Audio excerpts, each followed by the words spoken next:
Hi, my name is David Whaley, and I'm the creator of The First Tree. I also voice a character named Joseph. So I just wanted to introduce you to this commentary mode, tell you that you can find interesting things about how I made this game by touching the speech bubbles you see in the world. So I hope you enjoy it.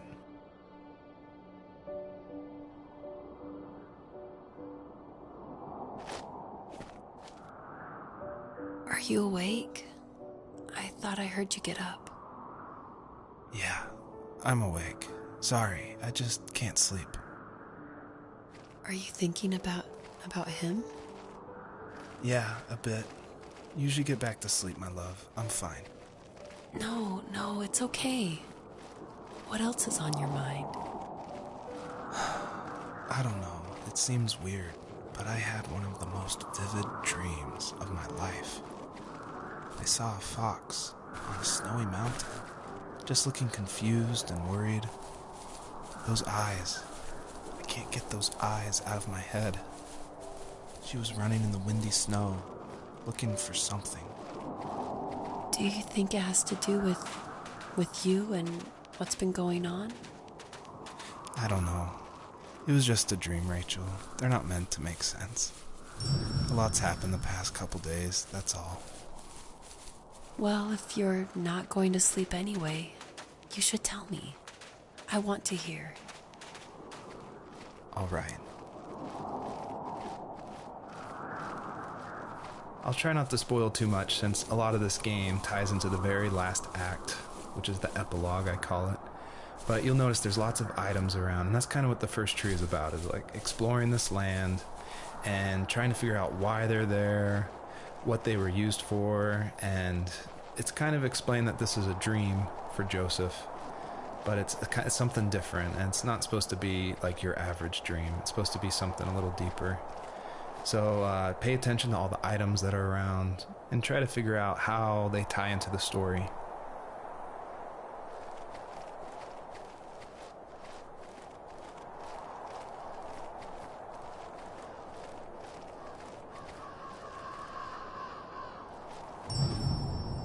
So it's usually at this point where people say something like, "This is not the kind of game I was expecting." And that happened a lot at PAX West when I showed it. We'd have little kids play it, but then they see a dead fox cub, or a kit is technically the word, but cub sounds, I don't know, it sounds better. Like Wes Anderson uses it in Fantastic Mr. Fox, so I thought cub would be alright. But anyway, having this game, I wanted it to be more serious. This game is based on dealing with the death of my father, which is the hardest thing that's ever happened to me and my family. But I don't want to talk about it here, and I didn't want to talk about it with anybody really to this day still. It's very personal. And that's why I made this game. That's exactly the reason. Because I wanted to get those feelings out and like communicate with people without like talking about it. And so that's what The First Tree is. It's me dealing with my feelings, and it was a personal project, and it was just me, and it actually, like, I'm really glad I made it, but it wasn't easy to make, I guess is what I'm saying. So, not far from her home, she followed that path to something unexpected.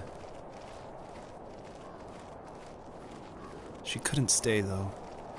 She had to find her other 2 children. So she took that path. She followed it towards something ancient. Something with answers.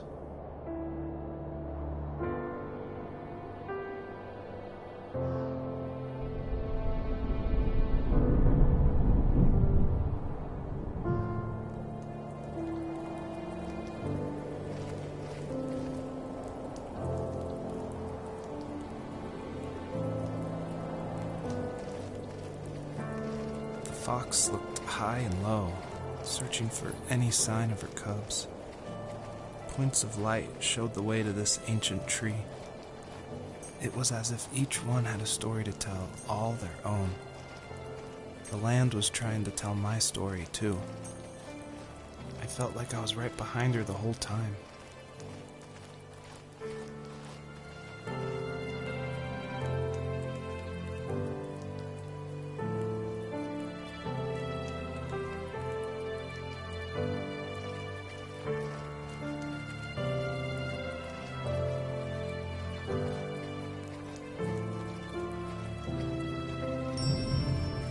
The bunnies were added because my wife, Elise, who also voices Rachel in the game, who's also helped a ton to make the game, as we were playing, she just said the world felt kind of empty and not alive enough.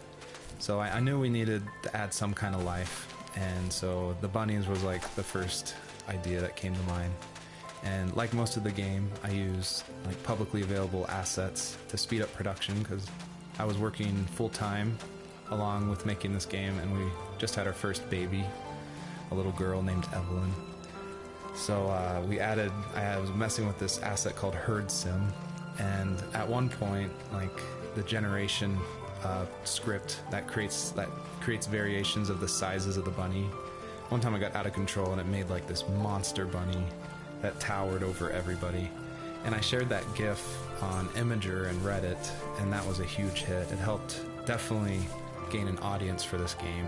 But it's hard because this game is like so serious. It's about life and death, not giant bunnies.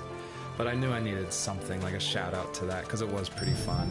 So if you're able to catch all the bunnies on this map, I think there's around 13, then you'll get a special surprise. So good luck. I feel like one of the best ways to make an exploration game feel worth it, or to reward the player, is to have as many secrets as possible. Like some of my favorite games like Dear Esther and Gone Home and Firewatch. I love those story-driven games. And they're kind of like these mystery boxes where if you put in a lot of effort, if you look closely, the world reveals itself to you better. So there are like secrets in the first tree. See if you can find one of these hidden items by digging around in these unmarked spots around this area.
As a kid, did you ever do show and tell in your class?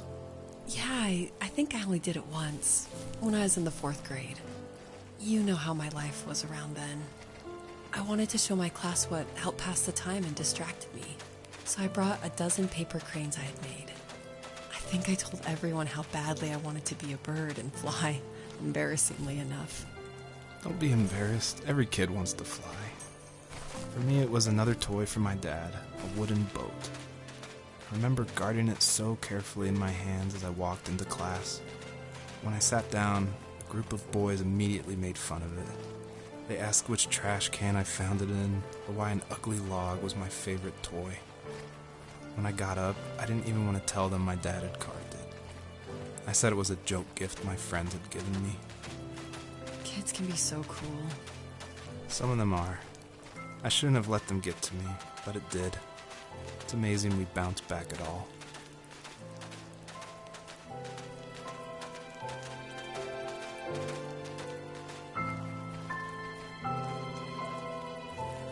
Do you remember what my dad did for a living? Wasn't he like a lumberjack? That's one way of putting it. If wood was a canvas, then a carving knife was his paintbrush. Even after working a 50-hour week, even after his hands were more splinters than skin, he would bring home the nicest piece of Alaskan weeping cedar and make me toys. That wooden train was the first toy I can remember, and I loved it. I just knew from a young age I was going to be a lumberjack, like my father.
Usually those kids would leave me alone, but somehow they could tell I was different.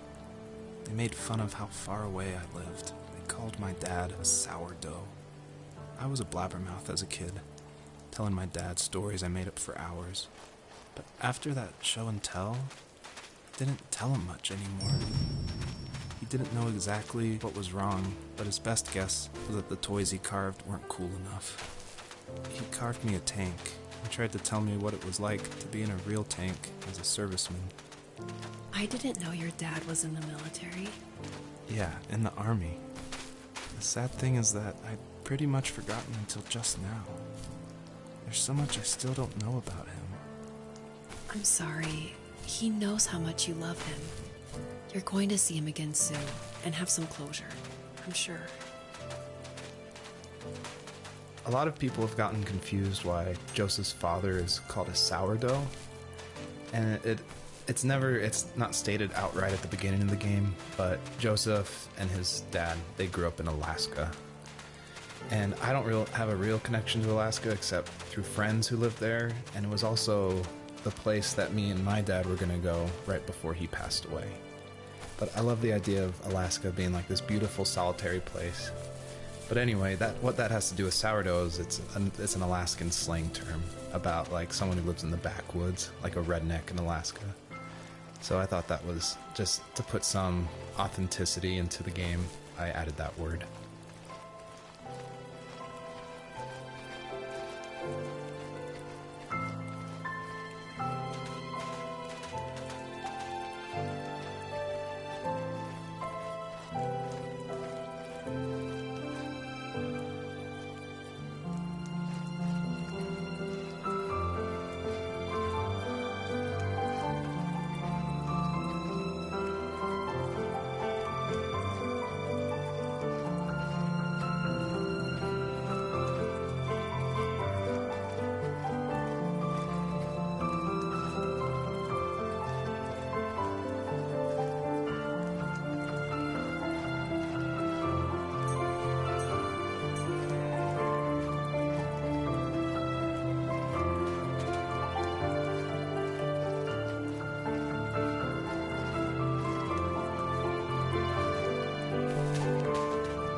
ask myself, why talk to anybody anyway? Why bother when I'm happy by myself? I started drawing a lot, mostly animals I saw in the woods by my home. I then imagined designing my own hideouts with things like TVs and pantries full of chips and cookies. I think that idea of leaving home and drawing blueprints started my career. I found a lot of solace in that. I'm not surprised, but I did the same thing, you know? There's something special about having a place to call your own. And now look at us. Well, if you count renting in an overpriced city. It's as close as we can get for now. I thought it was important to say that, yes, I actually did draw this with crayons. And it was just funny to me one day that I was like, I'm working on my game, and I pulled out my little 1-year-old's like crayon set to draw this item for this game.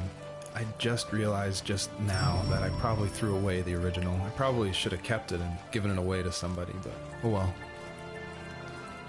I feel like one of the main reasons people play small indie games is because they are so personal and intimate. So I tried to put myself into this game as much as possible. So almost all the vignettes or little stories you hear in this game, they come from my childhood, where I grew up in the middle of nowhere in Central Virginia in the United States. So yeah, that's probably why I love games like this so much, where you explore this open, wide environment and just find interesting things, because that's exactly what I did as a kid.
My teenage years were full of sketching, angst, and trouble.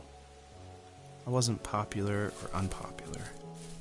Maybe just forgettable. I guess that gave me a sense of freedom. So I hung out with crazy kids, doing crazy things, even though I mostly just watched the chaos ensue. We did it all. Put fireworks in mailboxes, hide roadkill in people's garages, break windows of the barber shop in Anchorage. My dad was furious, but he was so busy working he couldn't do much to stop me from going out. I think being an adult means there's no one to stop you making hard decisions. He had to make a living, and he couldn't be in two places at once. Yeah, I realize that now. But at the time, I was sure he was more interested in growing his business than what was going on with me.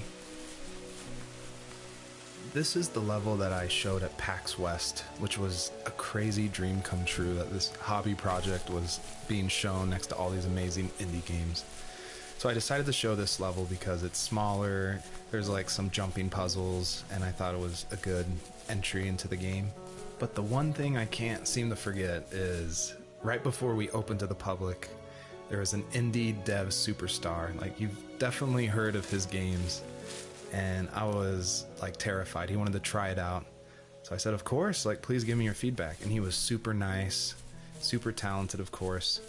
But this embarrassing bug happened, which I'd never seen before in my life, where when he dug the item up, he jumped right after, and it created the dust cloud to permanently be on the rest of the level. It wouldn't turn off.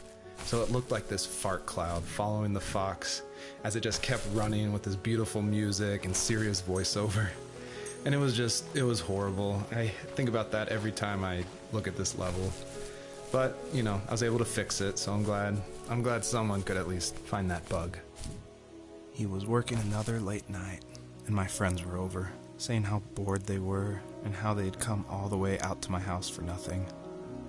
One of them mentioned how that old, ugly beyond belief truck was still in the garage, and how we should take it for a spin.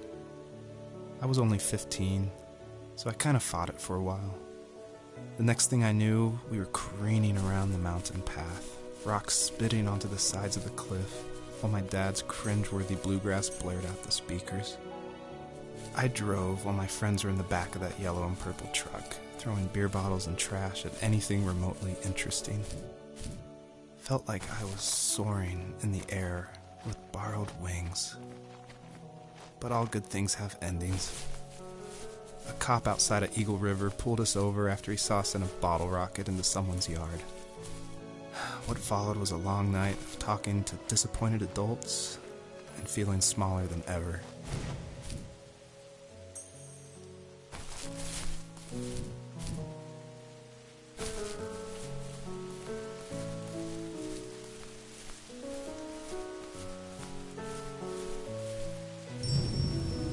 I always wanted this game to be very meditative and relaxing, but I know there's a balance between keeping the player's interest.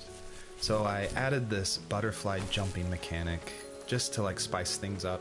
I used a plugin called Playmaker for Unity, which in a visual editor lets you do interactive things, which is perfect for me because I do come from a film and design background. But on the flip side, I really wish I was good at code, because this jumping mechanic, the jumping mechanic in the whole game actually, has frustrated a lot of players. But hopefully I've been able to fine-tune it, so it should feel a lot better now. I would just hate that this meditative game would get frustrating, so I've lowered the gravity, I've made the jumps more consistent, so hopefully people can just focus on the world and the story.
My biggest hope for the players that are playing is that they realize how similar these two parallel stories are, of this fox looking for her missing cubs, and also of this son reconnecting with his father.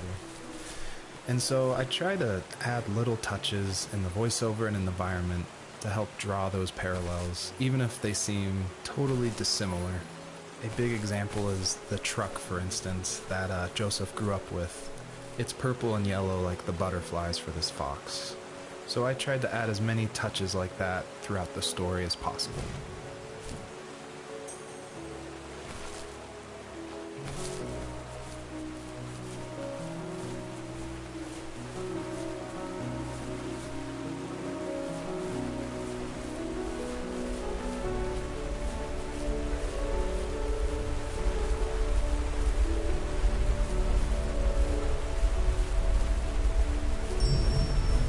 You may have noticed there's a little pond here, and believe it or not, I tried everything I could to get swimming working in this game, and I just could not do it, unfortunately.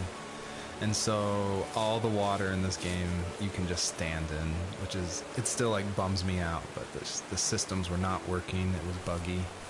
So I just had to throw it out, which, you know, I think it's okay. Like, I wish it was there, but again, the focus of this game is on the story. I miss that time in life when you didn't have to wear the right clothes, or like the right things in school. I miss when every kid in class liked what was important to them, even if it was wooden boats, cartoon anime notebooks.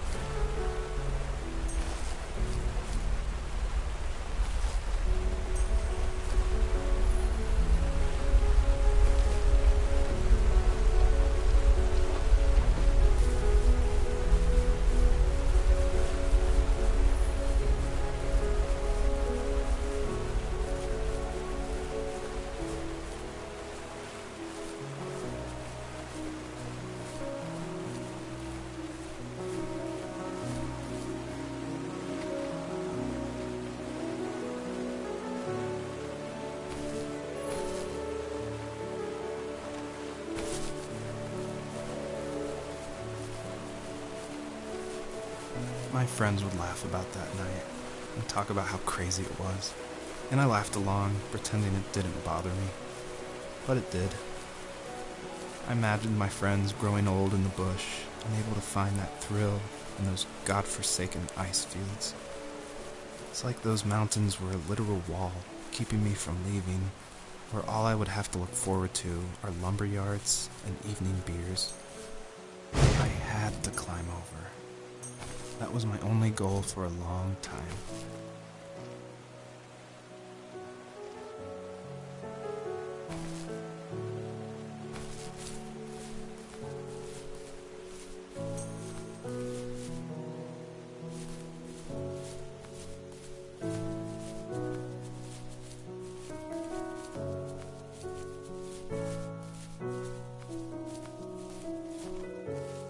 If there was some way I could take my love of drawing and turn it into a way of escape, nothing would make me happier. I wanted to create instead of tearing trees down.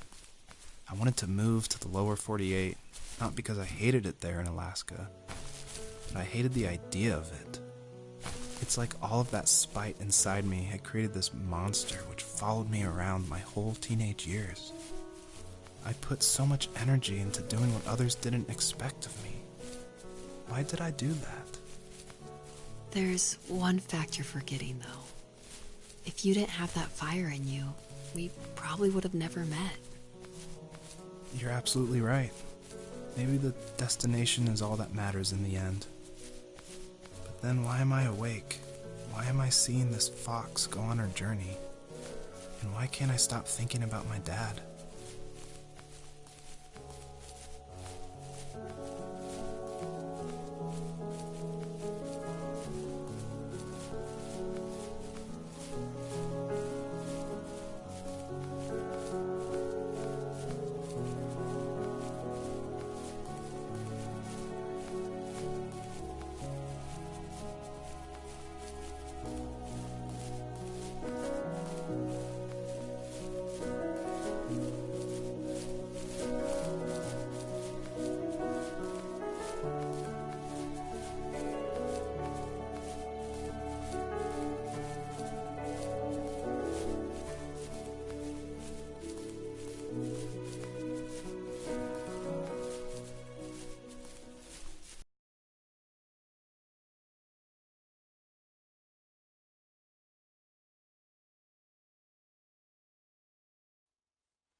I did want to do something a little different with this level. I wanted it to be more open world feel, and that there was something blocking your progress. So it did encourage people to look closely and see how to unlock this blocked way.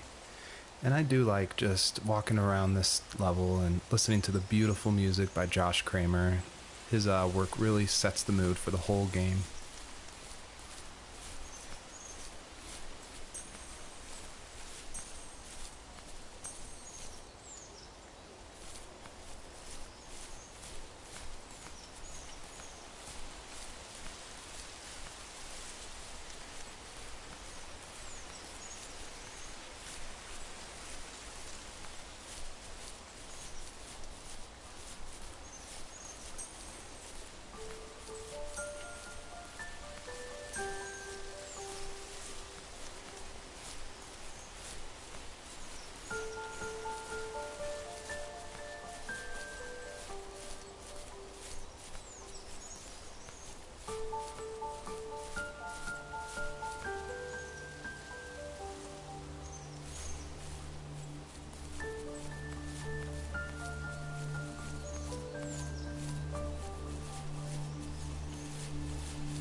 Even at my most distant, at the times when I detested him the most, he kept reaching out.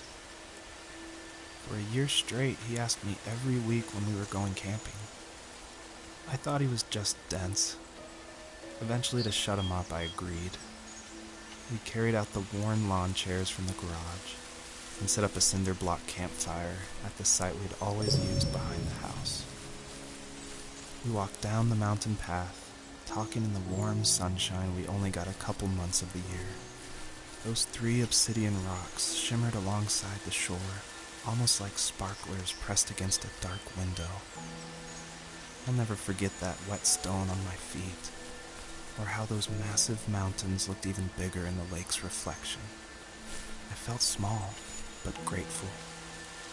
As the sun set, my dad found something I hadn't seen for a long time. The tree where I'd made my first carving when I was 6. I hadn't even carved it. My dad had helped me, but I still called it my tree. Something about seeing my name there made me open up, and we talked about everything that night in that old camouflage tent. I told him how much I loved sketching and design, and how it would be a dream to study architecture in Seattle. I told him how I didn't get along with my friends much anymore, but that I didn't mind being alone. He told me he was there for me, and he joked that if all he had to do was write my name on a tree to finally get me to talk, he would have left me carved logs with novels on them in front of my room every morning. I don't know why it took me that long to realize it, but it was then I knew how much he had sacrificed for me. I don't think the first tree could work at all without the music by Josh Kramer. And his music, it's actually publicly available to license, and so it was affordable for me since this was a hobby project. And it's something I like to tell new indie developers all the time, like, you can't afford that composer, you can't afford a full-time programmer. You need to cut corners and finish your game, and the way to do that is to use these amazing publicly available assets that anyone can purchase and license. And so his music is incredible, and I actually haven't talked to him that much, I've just emailed him. But his music was nominated for Most Emotional Music at the Emotional Game Awards in France, and he's just a really nice guy. And I think there's so much amazing content out there that if you're thinking of making a game, like, look around and see what you can make work on a tight budget, because it worked really well for the first tree.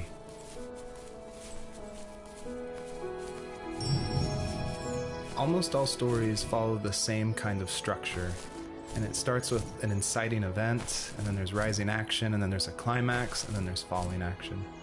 And it's actually really difficult to make an interesting story where you only hear these 2 people talking, and it's spoken through a dream that's already happened, And the most of the action is about this animal that isn't directly related to this couple at all. So I don't know what I was thinking, but my hope was that it would create some interesting things and connections that I didn't see before.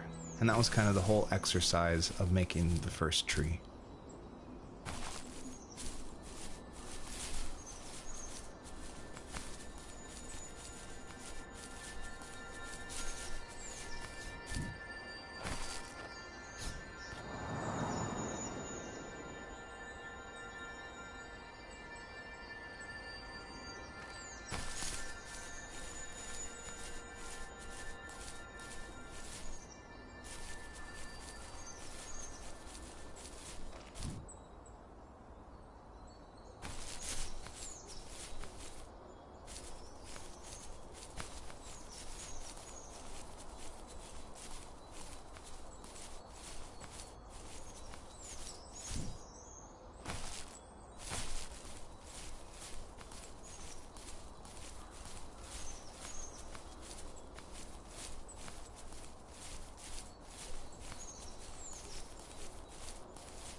On our property, there were old abandoned pieces of a shed and car long left unused. I used to ask him all the time who those people were that left all this junk, and I'm sure he got so tired of hearing it that he made up some elaborate stories how a brown bear ate them and haunted the woods afterwards. What's funny is I think it made those people seem more real, growing up thinking they were still hanging out like they couldn't say goodbye. I used to tell my friends how I could swear I saw spirits move near the water, and that always freaked them out. I guess it didn't bother me, because the way I saw it, they were normal people with old cars and sheds, just trying to figure out how to survive and be happy in the middle of nowhere. It was a cool thought that they didn't want to leave, but you know, I was a weird kid. Well, you had good company since those ghosts like living in a place where they were brutally devoured.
few mementos in the house from his time in the army.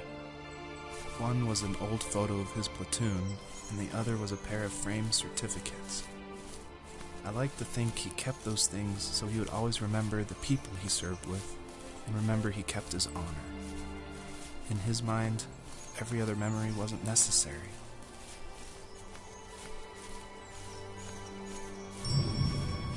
Earlier I said I just love going through video games and exploring, like looking at every nook and cranny and just trying to find little details. And I think that started because in middle school and high school, I would make mods for my favorite games, namely Jedi Knight, Jedi Outcast, and Far Cry. And I loved like this huge world of mod makers who would make these levels, and it'd be like the most random creative things, and I would just love exploring, usually multiplayer levels by myself.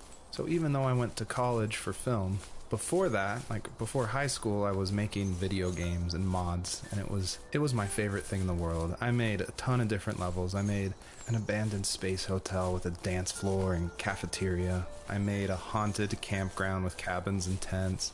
I made this whole city with like the first ever day-night cycle with running showers and stuff in the hotel and the apartment buildings.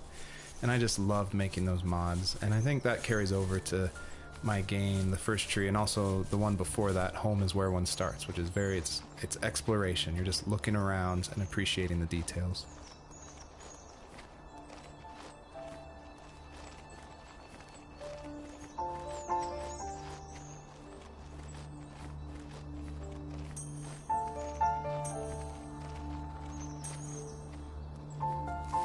We were happiest underneath the evergreens. We decided it was time to finally map out the hundreds of acres we lived on just to pass the time during the summer. He was only free in the evenings, so I would spend the day wasting time on dial-up internet and sketching, and then we would rush into the woods, pen and map in hand, before evening fell. Sometimes the aurora borealis would cast a cold green glow on the mountainside, and we would finish our route underneath a twilight sky. Sometimes I was lonely during those summer days, but there was comfort in the routine. A lot of teenagers aren't looking for the daily grind, though. There's nothing wrong with wanting to get out, to leave your childhood home. You wanted to progress, to make something of yourself. Yeah, you're right. That house. I'm sure it's the same as how I left it. Then why does it feel so different? I doubt you're the only adult to have looked back and asked that question.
My dad built a lot of stuff in his free time.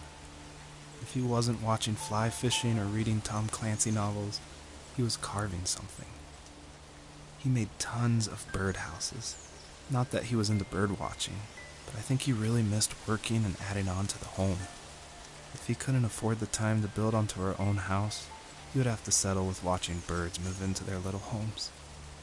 We kept an old mattress in the bed of that ugly yellow truck, so we would drive it deep into the woods and then watch the birds fly into their houses while the sun set. Usually it was accompanied by venison jerky or a cold Coke, but not a lot of talking, which is how we both liked it.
The perpetrator stood nearby, unfazed, like nothing was wrong. My dad is dead, and he's never coming back, Rachel. I can tell you these stories, but I can never reminisce with him again.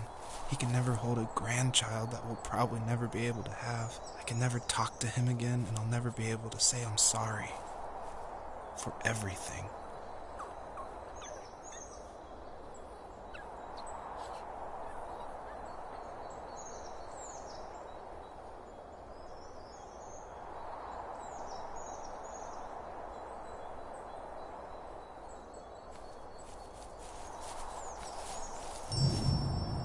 It was really important to me that the wolf in this story that takes the fox's cubs, that it wasn't explained at all.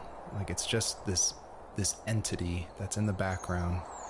And of course, it's supposed to represent something bigger than a wolf or even the fox. It's supposed to represent like the specter of death. And it comes when you least expect it. There's no justification. He's just there, always watching.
I need to go to bed. I just can't talk about this anymore. Good night.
Joseph, you can't go to sleep feeling like this.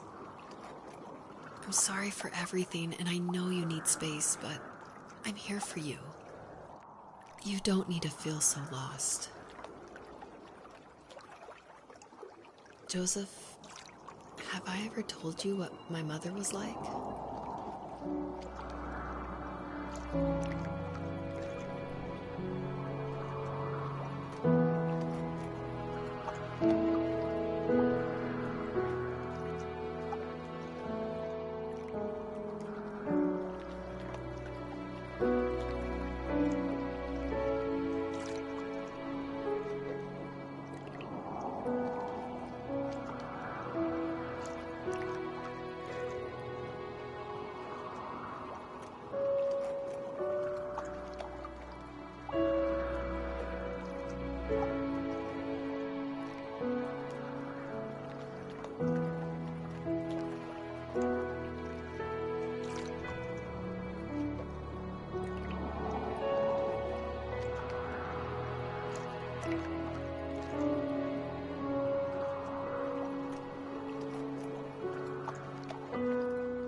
Hello, my name is Elise Whaley, and I was the voice actress for Rachel. I'm also David's wife, so that was convenient for working together.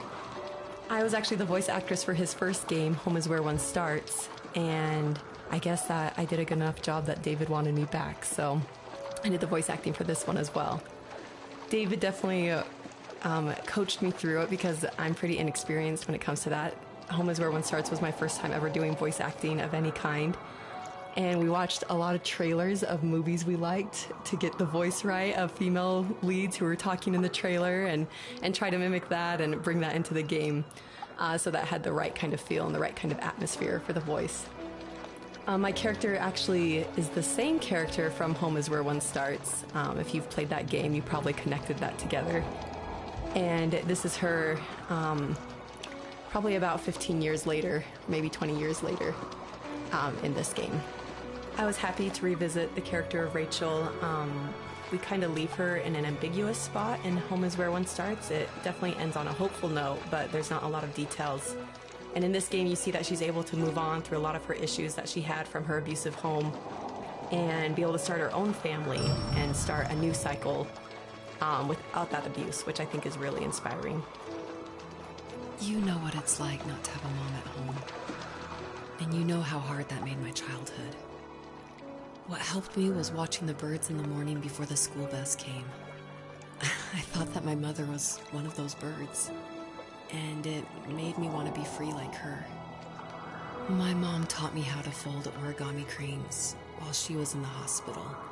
So I told myself I would fold one every day until I could fly myself. I think we both have always loved animals, and for me that love started with a dog. Sometimes this Rottweiler would come up to our property line and wait at the fence for me, but only once in a while.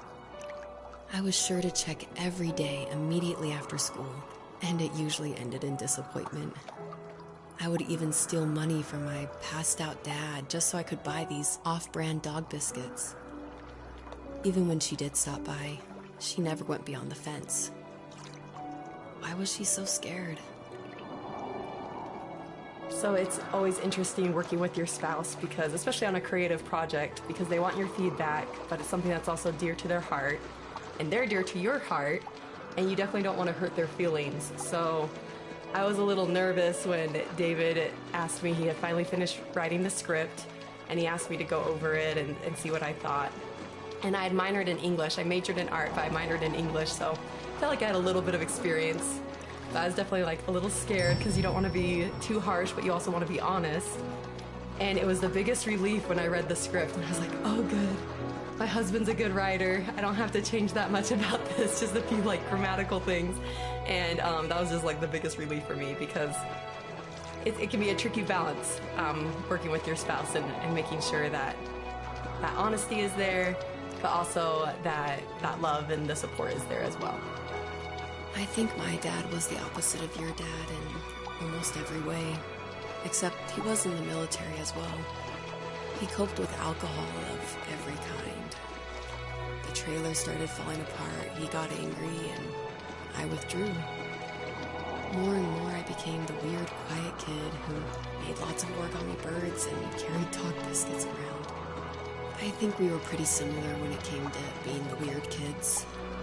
And that same sincerity in college was one of the reasons I was so drawn to you. Life got worse and worse, and at one point, I really didn't think I could survive another day with my soul still intact. I had no real friends, let alone neighbors, since we lived in the middle of nowhere. I should have talked to my teacher, but I was scared what he would do if he found out. As I waited for the school bus one morning, I walked around until I found something in an abandoned shed. Something I can't put into words. So we're talking about Home is Where One Starts a lot, so if you haven't played that game, maybe this doesn't make as much sense, or maybe this is a little plug that you should go play it. But in that game, it actually features one of my artworks. I work as an artist and paper cutting, actually, and David used one of my artworks as a graffitied stencil in Home is Where One Starts that's against the wall of this shack. And it actually shows up again in the first tree, just a fragment of it. The first tree, the title actually comes from one of my artworks that I made back in 2015, I want to say. And I made this artwork while I was pregnant with our first child. And it had a lot of meaning for me, and David actually helped me come up with the title. And he asked, because I was really struggling, I was like, I have no idea what to call this, and I always go to David for title ideas and to bounce ideas off of him, and that's like the only way I can ever come up with a title is by talking with him. So we were talking back and forth and looking at this artwork, and he said, well, what kind of like movies or shows were you watching while you're making the artwork? Because my work's pretty tedious, so sometimes I'll watch a show or do some Netflix binging while I'm creating it. And I was like, oh, I actually watched Tree of Life a ton. And then we're like, Tree of Life, and we started thinking more about that, and then arrived at the first tree. So it started off as one of my artworks and then became a part of David's art, which I think is really cool that we were able to share that title. I summoned courage I didn't know I had, and I broke into my dad's room and found the key to the shed where he had locked my bike. I'll never forget that feeling, the wind rushing by my ears as the sun rose over fields of wheat. I was flying for the first time. I biked as far as my legs could take me until I found a house that felt friendly and that felt like home. Those strangers helped me in so many ways. And if it wasn't for them, I wouldn't have found my foster family. And if it wasn't for my parents, I wouldn't have met you. You have strength, Joseph, and you're not as alone as you think. It's all just so pointless. Just waiting for life to happen. It's like having the home I always wanted is cursed out of my reach. The thought of being a parent myself. How could I do that when I couldn't even be a good son? I'm sorry. I know what you're saying. I just don't know how things will work out. These quiet hours will turn into years. We'll wonder which roads passed us by. Then we'll forge a new road together. Besides, I discovered for myself that one fateful morning where any hopeful road leads to. There may be thorns and mist, but it always leads to the same thing. And what's that? Family. I'm so glad that you're part of my family, Rachel. And I'm glad you're part of mine. A question I get a lot is why a fox? And it ties into just how important family is for me. And Fox is actually a family name from my wife's side, from Elise. And she always heard about the legacy of the Fox family. And because of that, growing up, it was her favorite animal. She even made these 2 wooden foxes for our wedding cake toppers. So I thought it would be cool to have that animal in the game while these 2 people are having this conversation in the middle of the night.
honestly was my dad's den, his haven.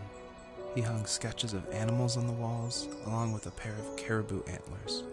He never really hunted, so he must have found them in the woods. It wasn't a trophy for a kill he made, but a reminder that after we've died and left this earth, we're still remembered by the most unlikely of individuals.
Fox knew her last cub would be waiting for her at the first tree. She was almost there. The rain cascaded onto the Jade Valley where the entrance to the tree was. Life was protected there, because that's where life began. It was now only a mother and a daughter left. Items from my life still dotted the ground as she moved closer to her destination and destiny.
Usually what catches people's attention of the first tree is the visuals, of course.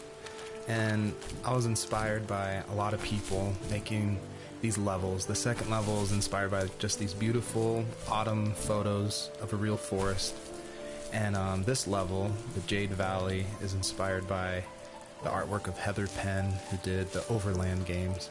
I just love those greens with a lot of gray in it. I love the strong vignettes in the corners of the frame.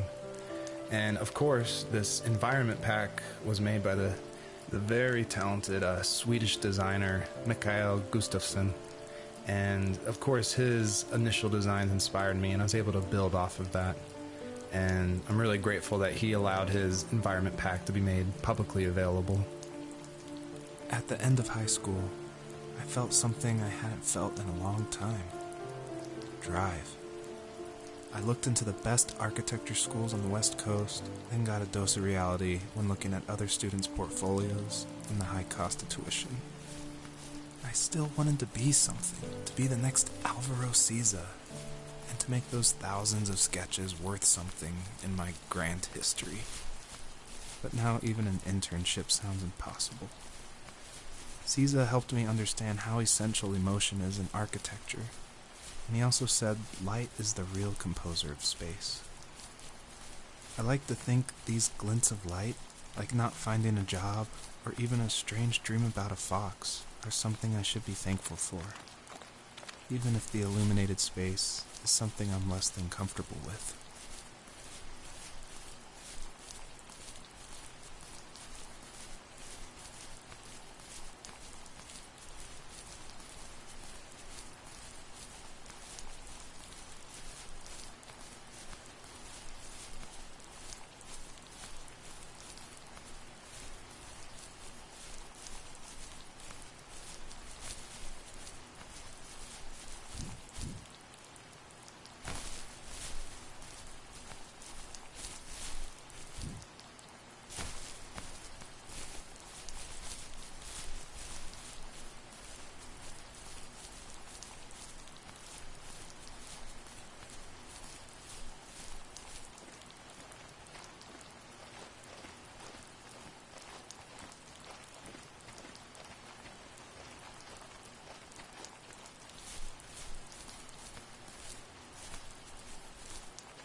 My dad was super supportive with my college plans.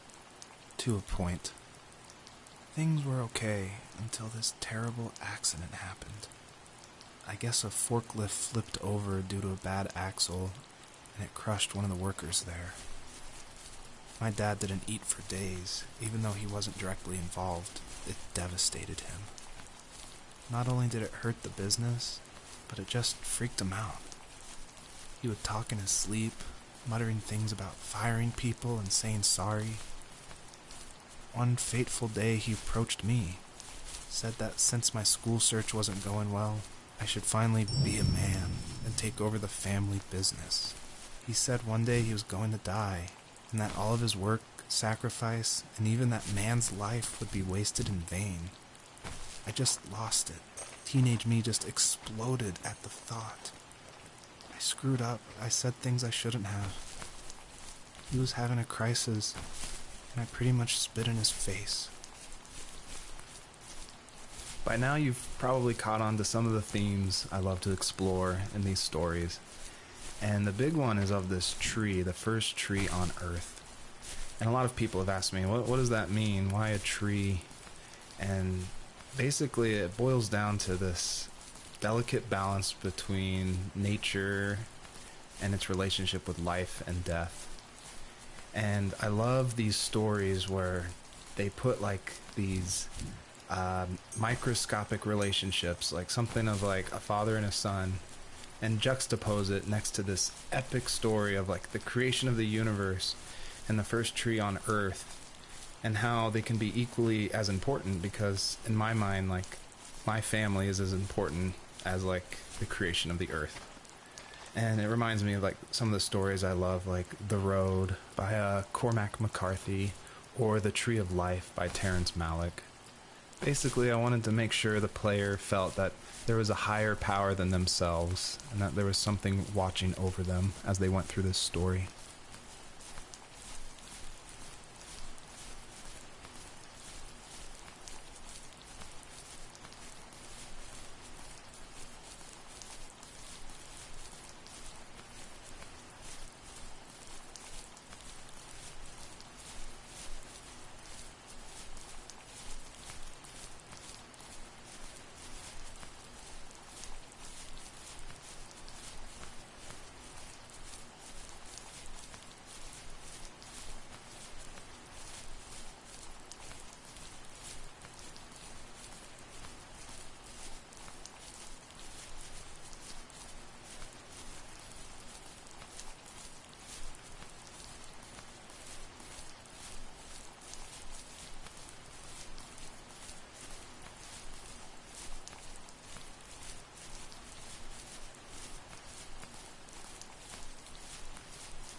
all of these memories, reminders from a time when having a shelter in the woods was all that mattered.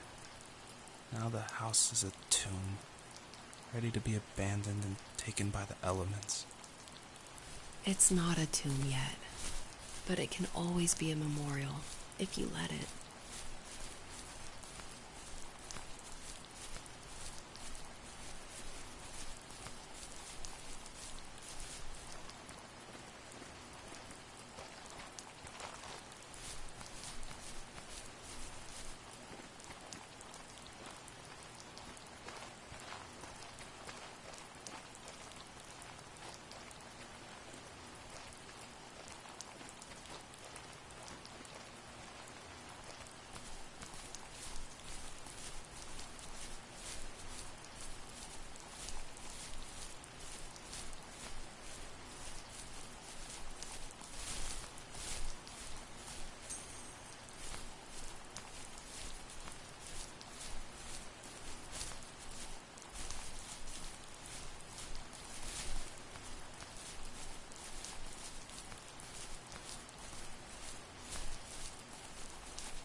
Was that the last time you talked to him?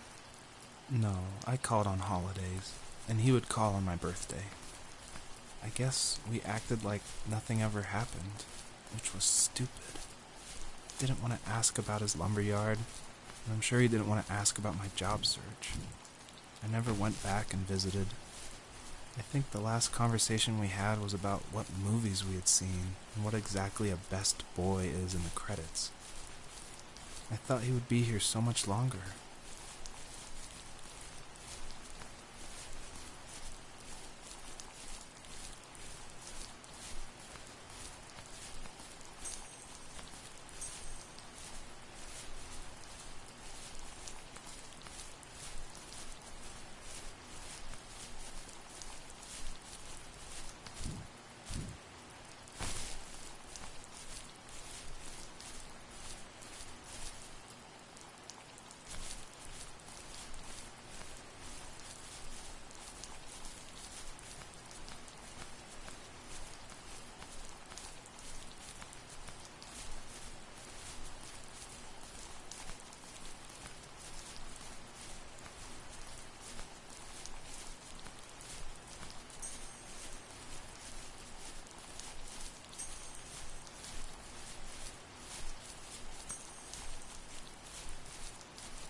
In the distance, the first tree illuminated the wasteland. She couldn't go home anymore. She did the only thing she was capable of: moving forward. My dad died alone in the middle of the wilderness. I should have been talking to him more. I should have done a lot of things differently. If the first tree on Earth brought life with it, if it taught the birds to sing and fly and showed saplings how to grow, what could it do for us?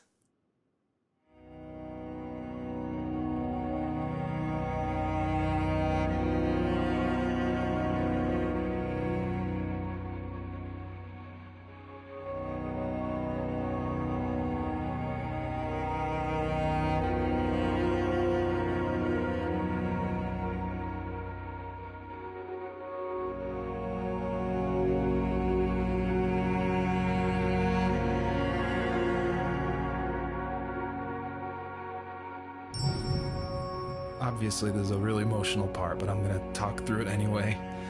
A lot of people correctly identify that Journey was like a huge inspiration for the first tree. And this part, it is like a callback to that part where you're climbing up the mountain with your friend you don't know, and it just gets snowier and snowier, and you just keep going, and then eventually you collapse. And that made a huge impact on me. And I don't even own a PlayStation 3 or 4. I rented a PlayStation from like a rent-a-center right after completing Home is Where One Starts, just because I'd heard so much about it. And everyone was right, it was a very impactful game, and it definitely inspired the first tree.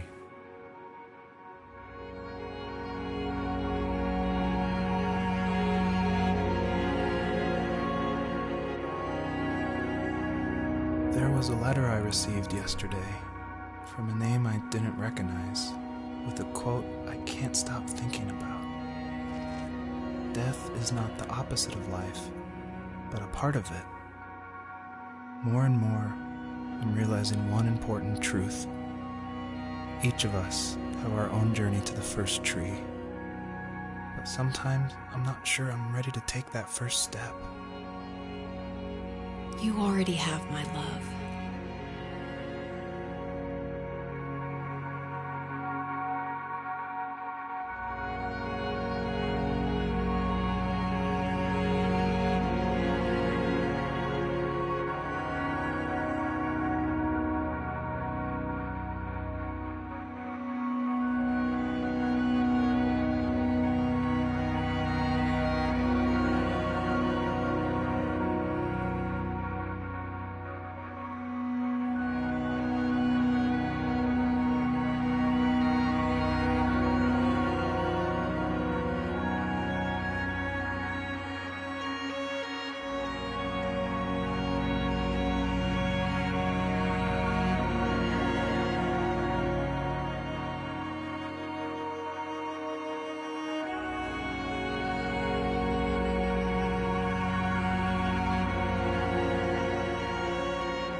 Her journey was over, but I have no idea.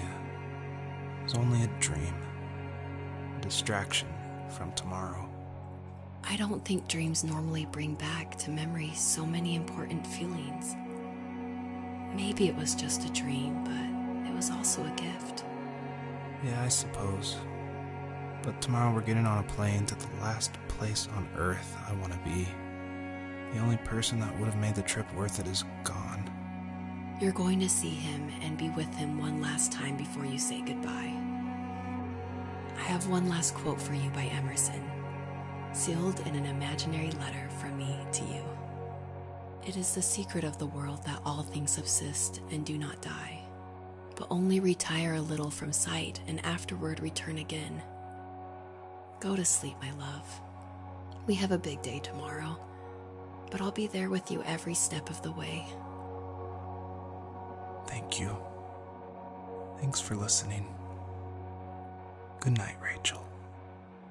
Good night, Joseph.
You're probably thinking, what is going on?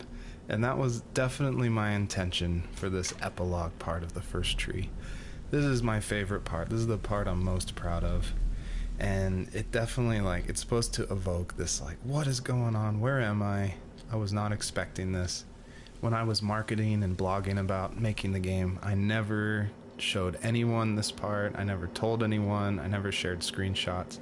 I wanted it to be a complete surprise. And I also wanted it to feel a little creepy because it's totally inspired by those nights where you wake up in the middle of the night and you can just hear the sounds of the wind outside the house and you can't sleep.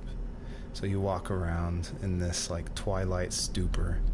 And I would say the whole first part of this game where you play as the fox, its whole purpose is to set up for this conclusion. So yeah, I would encourage you to look around and see how many things you recognize from the earlier part of the game.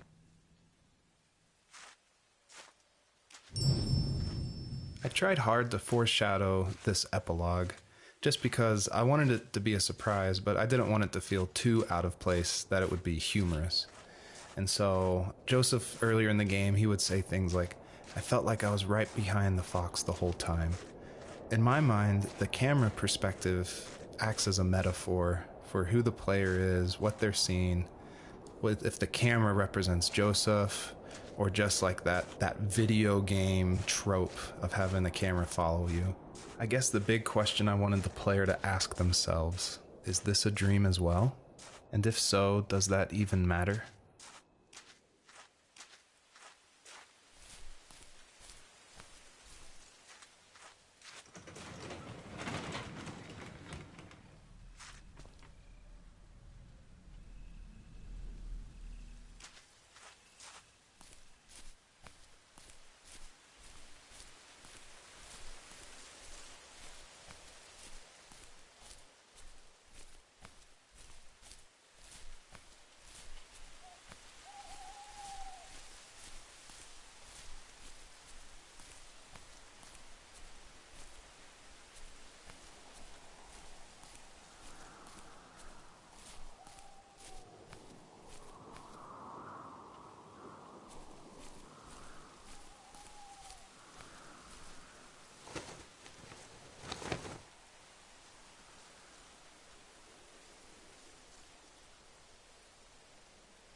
Hell?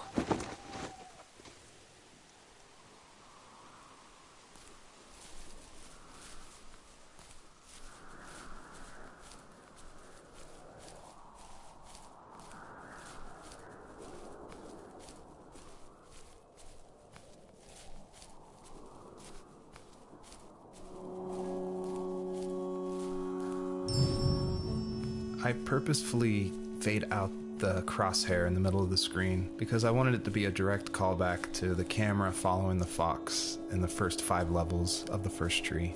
I wanted it to go for that gut reaction that this was very familiar, yet totally in a different world.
is this?